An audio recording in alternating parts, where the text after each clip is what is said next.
Young people and first-time voters are trying to figure out which party aligns with their values. But there's one issue they say isn't getting the attention it deserves. The environment. Climate change. The environment and our impact on it. Given all the rumblings south of the border, the economy has dominated leaders' stump speeches and policy proposals. But they run the risk of leaving young voters behind if the climate crisis doesn't seem to be a priority. Housing and climate.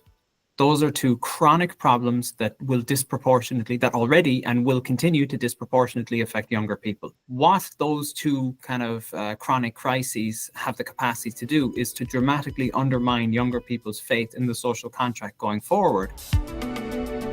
In 2019, a youth-driven campaign to force leaders into addressing climate change captured the attention and imagination of an entire generation.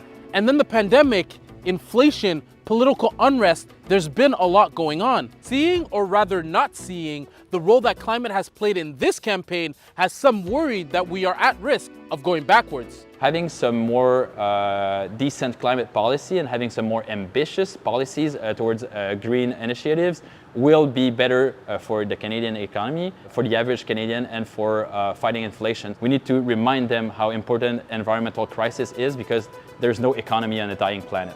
In Quebec, we are seeing the real consequences of climate change in the form of flash floods, ice storms, and wildfires. Some younger and first-time voters say they are worried about their future. A party's environmental framework demonstrates how much they care about my future, our future. So I think that the fact that they don't even have like a plan or a framework in place really speaks volumes. While identity and the economy are important for the current political moment, people told me they feel ignored. I'm aware that other problems are urgent at the moment and they've been focused on that, and I understand.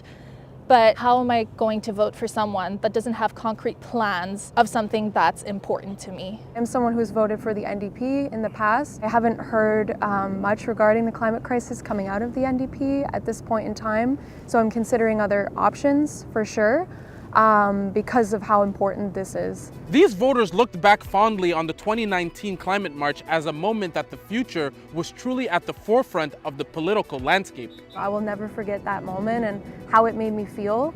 I am disappointed by the fact that obviously there was a pandemic very soon that followed that, so I think it really squandered a lot of that.